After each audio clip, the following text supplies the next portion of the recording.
Παιδιά, καλησπέρα σε εμάς από τη Γερμανία. Είμαι ο Χρήστος από το blog του καλώστος.com που ακολουθούμε τα παιδιά βήμα-βήμα μέχρι σήμερα. Να χαιρετήσουμε την Ζωή και τον Αλέξανδρο. Άλεξ, Καλησπέρα. Καλησπέρα. Ευχαριστούμε καλησπέρα. πολύ για την πρόσκληση. Και εμείς εδώ μιλάμε από το Καζακστάν. Χαιρόμαστε που σε γνωρίζουμε και τουλάχιστον έτσι από το βίντεο. Λοιπόν, το ταξίδι ξεκίνησε, κοντεύει για έναν χρόνο, παιδιά. Ήταν Ιανουάριος, Φεβρουάριος που ξεκινήσατε τις προετοιμασίες και παράλληλα και το ταξίδι. Πρώτα βήματα ήταν στην Ελλάδα, νησιωτική Ελλάδα, από Κρήτη τα νησιά του, κυρίως τα Δωδεκάνησα, Ναι. αρκετές ημέρες, χειμώνας για την Ελλάδα, αλλά καλοκαιράκι για την υπόλοιπη Ελλάδα, αλλά κάτω ήταν εύκολες οι συνθήκες. Η Ναι, επιλογή ναι, αυτή ήταν ακριβώς. για να ξεκινήσετε από την Ελλάδα για να πάρετε και δυνάμεις, να είναι μια προετοιμασία σαν προπόνηση μέχρι να βγείτε απέναντι στην Τουρκία. Νομίζω ότι θέλαμε να πάμε από το πιο κοντινό σε εμάς στο πιο άγνωστο και να είναι ο τελευταίος προορισμός όσο γίνεται πιο μακριά σε κουλτούρες, οτιδήποτε από εμάς. Κάπως έτσι. Και να αρχίσουμε και ομαλά με τον καιρό, γιατί η Νότια Ελλάδα το χειμώνα και στα νησιά ήταν αρκετά καλά. Δηλαδή μας βόλεψε για να δυναμώσουμε και να ξεκινήσουμε μετά στην Τουρκία σχεδόν έτοιμοι. Ναι, Άρα η, γιατί και προετοι- εμείς δεν... Άρα η προετοιμασία Και έγινε εμείς στον δρόμο. Ναι, εντάξει, χρειάζεται να κάνουμε κάποια προετοιμασία πιο πριν ως ποστό, να δουλέψουμε, να πάρουμε ό,τι χρειαζόμαστε, αλλά η σωματική ετοιμασία έγινε καθώς πηγαίναμε, γιατί και εμείς δεν είμαστε ποδηλάτες, οπότε τους πρώτους 2 μήνες Ναι. υπήρξε αρκετός πόνος. Ωραία. Πόσο καιρό το σχεδιάζατε, παιδιά? Ήταν κάποια στιγμή και μετά λέτε το σκεφτήκαμε και θα το κάνουμε. Ξεκινά. Ε, Εγώ πριν 4 χρόνια γνωρίσει ένα παιδί από τη Γερμανία που ταξίδευε στην Ελλάδα με το ποδήλατο και κάπως μετά ταξιδέψαμε μαζί για 1 μήνα και μου άρεσε πάρα πολύ σαν ιδέα. Λάτρεψα αυτόν τον τρόπο ταξιδιού και μετά άρχισα να το οργανώνω. Ε, Ουσιαστικά 2 χρόνια πριν το ταξίδι, ναι, 3 χρόνια πριν Περίπου. περίπου 3 χρόνια πριν το ταξίδι. Μετά γνωριστήκαμε με τον Αλέξανδρο, του είπα ότι εγώ αυτά τα πλάνα έχω, άμα θες έλα και έτσι το Εγώ οργανώσαμε μαζί. ήθελα να κάνω ένα μεγάλο ταξίδι πριν μείνω έτσι σταθερά στην Ελλάδα κάπου. Οπότε το συζητήσαμε και βγήκε αυτό να ξεκινήσουμε με το ποδήλατο να πάμε προς την Ανατολή. Η Ανατολή όμως δεν έχει τέλος. Αν συνεχίσετε μπορείτε να περάσετε τον Ειρηνικό και να ξαναρθείτε από την άλλη πλευρά. Σωστά. Ναι, Αν κυνηγάς την ισχύει, αλλά Ανατολή συνέχεια, η Ανατολή πάντα θα έρχεται πάντα πιο ανατολικά. ισχύει, αλλά έχουμε βάλει ένα χρονικό περιθώριο 2 χρόνια περίπου. Οπότε εντάξει, έχουμε υπολογίσει ότι μέσα στα 2 χρόνια, όσο μπορεί να βγει και λίγο παραπάνω ή λιγότερο, τέλος πάντων θα κινηθούμε μέχρι εκεί. Πάμε δηλαδή για ακόμη ένα χρόνο. Είμαστε σχεδόν στα μέσα. Ναι, Ναι, ναι, ναι, εκτός ναι, από ναι, ναι. πρόπτου, ναι. Ωραία. Και μετά βλέπουμε. Θα Δεν τα γυρίσετε βλέπουμε. με τα Με, ποδήλατα. ε, Όχι ακριβώς, μέχρι ένα σημείο θα γυρίσουμε. Το σχέδιο είναι μέχρι Ταϊλάνδη ναι, να ποδηλατήσουμε. ναι. Και Στον μετά, κινησμό. Ναι, ναι, γυρνώντας από Ιαπωνία να κατέβουμε. ναι, τελικά θα γίνει κάπως κυκλική διαδρομή. Αρχικά ήταν η Ιαπωνία τελικός προορισμός, αλλά λόγω πολέμων, κλειστών συνόρων, δεν μπορέσαμε να ακολουθήσουμε το αρχικό πλάνο. Οπότε θα έχει γίνει η αλλαγή, γίνονται συνέχεια αλλαγές και αυτό είναι το ωραίο στο ταξίδι, οπότε πάμε κι εμείς όπως μας πηγαίνει. Ωραία. Άρα θα δείτε και την Νότια Ασία που έχει πάρα πολύ όμορφες χώρες, Χερσόνησος, Ινδοκίνας κτλ. Πάρα Ναι, πολύ. ναι. Ναι. Είχατε δυσκολίες στα σύνορα που διασχίσατε? Υπάρχει και με ένα ανάλογο post που Ναι, ναι. διαφωνούμε στην ύπαρξη σύνορων. Έτσι κι αλλιώς η γη δεν έχει σύνορα, οι γραμμές είναι μόνο στους χάρτες. Ισχύει. Είναι διαφορετικό το ταξίδι το δικό σας από ότι θα ταξιδέψουμε εμείς με το αεροπλάνο και θα κατέβουμε σε ένα αερολιμένα από ότι εσείς. Υπήρχαν δυσκολίες στο πέρασμα, χρειαζόταν περισσότερες χώρες βίζα ή μπορούσατε να περάσετε απλά με το διαβατήριο? Μμμ. Ως τώρα μέχρι και το Καζακστάν, με το διαβατήριο περούσαμε χωρίς προβλήματα. Ε, Μόνο μία ιστορία έγινε στο Τατζικιστάν, όταν βγαίναμε από το Τατζικιστάν για να μπούμε στο Κυργιστάν. Αν θέλεις εσύ να το μοιραστείς. Που βασικά ήταν εκεί ο φαντάρος, δεν ξέρω τι, ήταν εκεί στα σύνορα, παίρνει τα διαβατήριά μας, δεν μιλούσε αγγλικά, τα τσεκάρει και μας δείχνει μια ημερομηνία που ήταν λιγμένη. Έδειχνε να έχει 3 μέρες πριν να έχει λήξει. Και λέμε τώρα τι είναι αυτό, αφού εμείς για 1 μήνα έχουμε στο Ταζικιστάν. Το παίρνει μέσα, τώρα εμείς μέσα στο άγχος, γιατί ήμασταν στο πουθενά, έπρεπε να πάμε 300 χιλιόμετρα πίσω. Έρχεται μετά από κανένα 20 λεπτό, μας δείχνει, μας λέει δεν μπορεί να περάσετε, πίσω, λέει, πίσω, 350 χιλιόμετρα πίσω. Τι πίσω, εμείς σοκ, λέμε τώρα, τι θα κάνουμε. Από τόσα βουνά είχαμε... Όλα τα Τατζικιστάν ήταν το πιο δύσκολο από όλα. Και τελικά εκεί με κοιτάει, μου δίνει το διαβατήριο και γελούσε. Και έκανε πλάκα. Θα Αυτό στείλει με ήταν τα μόνο το σοκ. ποδήλατα φορτωμένους, κουρασμένους και τα λοιπά και σου λέει εδώ είμαστε. Άρα το χιούμορ Ναι, υπάρχει παντού. ναι. Ναι, ήταν Και εμείς πολύ γελούσαμε. καλές. Και εμείς γελούσαμε μετά, γιατί λέμε και εμείς αν ήμασταν φαντάροι εκεί στο πουθενά, κάπως θα έπρεπε να σκοτώσουμε το χρόνο μας. Να το διασκεδάσουμε. Ναι. Τα προβλήματα τα προβλήματα, να μην το πούμε προβλήματα. Ε, Τη βίζα, το διαβατήριο και όλα αυτά χρειάζονται για το ίδιο το κράτος που θέλετε να μπείτε μέσα. Η συμπεριφορά των ανθρώπων όμως, των απλών πολιτών μέσα που βρίσκεται στον δρόμο, είτε περνώντας, σταματώντας όταν ξεκουράζεστε, έχει τόσο επισημότητα και τυπικότητα, είναι διαφορετικά τα πράγματα. Όχι. Ε, Πέρα από τα διαβατήρια και τα σύνορα που περνάμε, που για μας είναι κάτι δυσάρεστο γιατί δεν συμφωνούμε στο θέμα των σύνορων, οι άνθρωποι είναι υπέροχοι. Βασικά μέχρι τώρα έχουμε δει ότι είναι παντού, είμαστε όλοι ίδιοι. Είμαστε όλοι ίδιοι και όλους μας απασχολούν τα ίδια πράγματα. Ναι, ίδιες ανησυχίες, προβλήματα ίσως. Ναι, Ίδια διάθεση για να κάνεις πράγματα, για να ζήσεις. Πολύ καλοσύνη στον δρόμο. ναι. Είναι πολύ συγκινητικό γιατί όλοι μας βλέπουν. Όταν ταξιδεύει κάποιος με το ποδήλατο, σε βλέπουν και θέλουν να σε βοηθήσουν. Πρώτα σου δίνουν μια καρέκλα να καθίσεις, μετά νερό, φαγητό και μετά σε ρωτάνε ποιος είσαι και από πού έρχεσαι. Και σπάει ο πάγος απευθείας, δηλαδή είναι πολύ πιο άμεση η επαφή με τον κόσμο και αυτό είναι πολύ όμορφο. Ακόμα και αν δεν υπάρχει κοινή γλώσσα. Υπάρχει τρόπος να επικοινωνήσεις εν τέλει. Εμείς οι Έλληνες του εξωτερικού, που μένουμε στο εξωτερικό, το γνωρίζουμε αυτό. Όσον αφορά τη γλώσσα, και εμένα η γλώσσα μου ήταν καλή εδώ η γερμανική, αλλά με κάποιους μετανάστες άλλων χωρών, ενώ δεν γνωρίζουμε ούτε περσικά ή αράβικα ή ιταλικά και τα λοιπά, μπορούμε να συνεννοηθούμε στα γερμανικά που δεν ξέρουμε και οι δύο. Γιατί και η γλώσσα του σώματος και η διάθεση για επικοινωνία είναι αυτή που βοηθάει μερικές φορές και να ξεπερνάμε τέτοια προβλήματα. Ακούγοντας ότι είστε Ακριβώς. Έλληνες, υπάρχει κάποια ιδιαιτερότητα στην συμπεριφορά κτλ. Καταλάβατε κάτι τέτοιο ή θα ήταν η συμπεριφορά τους και η αντιμετώπιση ίδια από όπου κι αν ήσασταν? Όπου και αν ήμασταν, οι άνθρωποι δεν ξεχώριζαν αν είμαστε από οποιαδήποτε χώρα στην Ευρώπη. Και πάντα με ανοιχτή καρδιά, δηλαδή μας δεχόντουσαν στα σπίτια τους και ποτέ δεν υπήρξε να το κατακρίνουν, ας πούμε, από το που είμαστε. Και επίσης, λόγω ιστορίας, πάρα πολλοί γνώριζαν τη δικιά μας αρχαία ιστορία.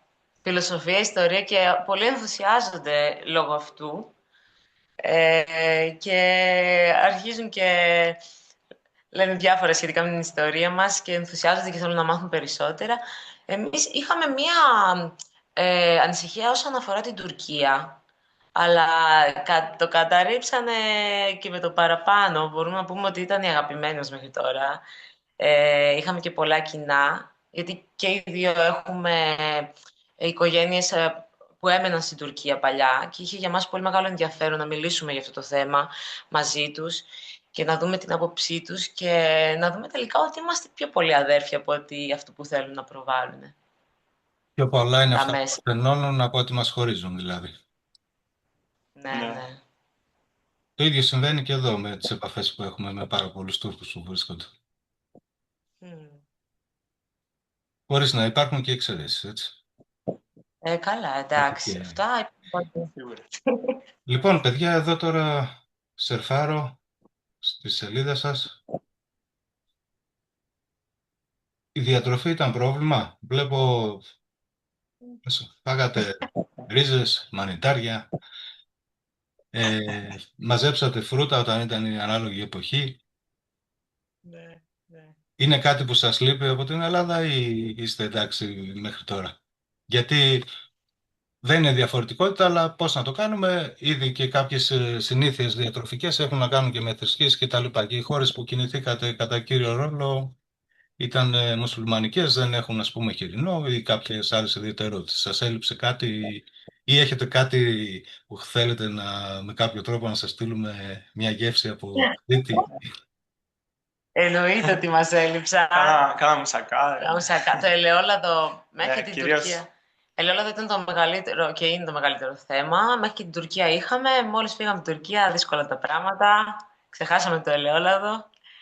Ε, εντάξει, η τουρκική κουζίνα έχει πολλά κοινά με εμάς, οπότε δεν ήταν Δεν υπήρχε τόσο πρόβλημα, ναι. μεγάλο το πρόβλημα.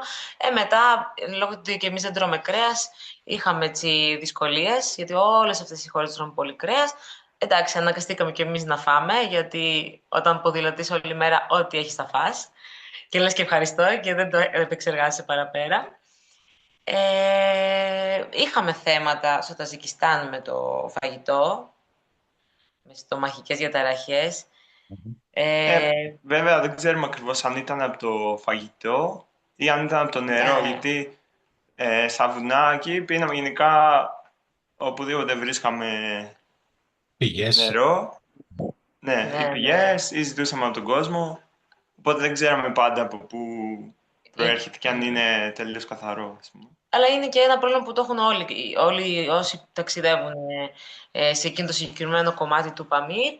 Οπότε το ξέραμε και ήμασταν προετοιμασμένοι αναλόγως. Τώρα, όσο μπορεί ο καθένας να είναι προετοιμασμένος όταν έχει να κάνει τέτοιες διαδρομές εκεί. Αλλά εντάξει, η καλοσύνη των ανθρώπων βοήθησε πάρα πολύ, γιατί χρειάστηκε να μας φιλοξενήσουν, διότι δεν ήμασταν καλά στην υγεία μας για να προχωρήσουμε. Και αυτό. Ναι, προσωπικά μένα με έσωσαν εκεί στο τελευταίο χωριό, στο Φαράγγι που ήμασταν, στο Μπάρτανκ λέγεται η κοιλάδα. Μείναμε 4-5 μέρες στο χωριό, γιατί εγώ ήμουνα με πυρετό, με πόνο στην κοιλιά Δεν και χρειάστηκε μας να βοήθησαν. νοσηλευτείτε? Όχι, όχι. Εντάξει, Όχι. μια χαρά. Καλά ήταν. Λοιπόν, η Τουρκία, παιδιά, ήταν ένα μεγάλο κομμάτι. Γιατί και όπως τη βλέπουμε στο χάρτη, το μήκος της ήταν μεγάλο. Γνωρίσατε όλες τις περιοχές, περάσατε από τις νότιες περιοχές, κινηθήκατε από Καπαδοκία στην περιοχή των Κούρδων. Γνωρίσατε άλλους ποδηλάτες. Ναι, Ναι, γνωρίσαμε Κάνετε- αρκετούς στον δρόμο. είναι και σε εσάς να γυρίζετε πίσω και να κοιτάτε πώς περάσατε ή είναι νωρίς ακόμη για να απολύτε κάποιες στιγμές? Κάποιες φορές, ας πούμε, μπορεί να το συζητάμε στον δρόμο ενώ ποδηλατούμε. Να αναφερόμαστε σε κάποια έτσι, σημεία που ήταν δυνατά και μας άρεσαν. ναι, ναι, Ή για ναι. κάποιους συγκεκριμένους ανθρώπους που Ναι. γνωρίσαμε, μπορεί να το συζητάμε έτσι κάποιες φορές, όπως Ναι. προχωράμε. Ναι, κυρίως οι άνθρωποι είναι αυτοί που έχουν κάνει είναι το αλάτι στο ταξίδι μας. Και τα μέρη είναι ωραία, αλλά πιστεύουμε ότι τα άτομα ομορφαίνουν τα μέρη και γι' αυτό επιδιώκουμε να ερχόμαστε όσο μπορούμε σε επαφή με τους ντόπιους. Και είναι στιγμές που πραγματικά μας κάνουν να συγκινούμαστε και να λέμε ότι εντάξει, αν δεν υπήρχαν αυτοί οι άνθρωποι, το ταξίδι δεν θα έχει τόσο μεγάλη σημασία τελικά. Τα παιδιά στο σχολείο που μιλήσατε στην Τουρκία, πώς το πήραν αυτό, πώς τους φάνηκε αυτό το που παρουσιάσετε στο ταξίδι? Αυτή Πες ήταν η τα. αγαπημένη μου δραστηριότητα και θέλω και μήπως να το επιδιώξουμε και εδώ στο Καζακστάν. Και στους Λειψούς και στην Τουρκία που μιλήσαμε ήταν υπέροχο. Γιατί και ο στόχος μας στο ταξίδι είναι να εμπνεύσουμε κόσμο, γι' αυτό και το προβάλλουμε, γιατί δεν είμαστε των social, αλλά θέλουμε να εμπνεύσουμε κόσμο και κυρίως να μιλήσουμε όπως μιλήσαμε και στο σχολείο για τη σημασία του να κάνουμε τα όνειρά μας πραγματικότητα. Η συζήτηση με τα παιδιά, αυτό ήταν το θέμα μας.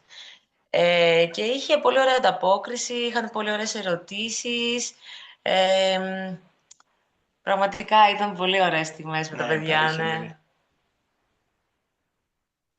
Οι επισκέψεις σας είναι περισσότερο στη φύση. Είναι επιλογή σας αυτή να αποφεύγετε μεγάλες πόλεις και τα λοιπά? Ναι, είναι επιλογή. Εντάξει, σίγουρα θα περάσουμε από μεγάλες πόλεις ή από τις πρωτεύουσες του κάθε κράτους που περνάμε, αν είμαστε σχετικά κοντά στη διαδρομή που έχουμε επιλέξει. Ε, Επειδή στις περισσότερες πόλεις είναι δύσκολο να ποδηλατήσεις, έχει πολλή κίνηση, δεν ξέρεις εύκολα πού να κατευθυνθείς. Πρέπει να κοιτάμε συνέχεια το χάρτη δηλαδή. Γι' αυτό συνήθως αποφεύγουμε μόνο όταν θέλουμε έτσι, να ξεκουραστούμε, να μείνουμε κάποιες μέρες σταθερά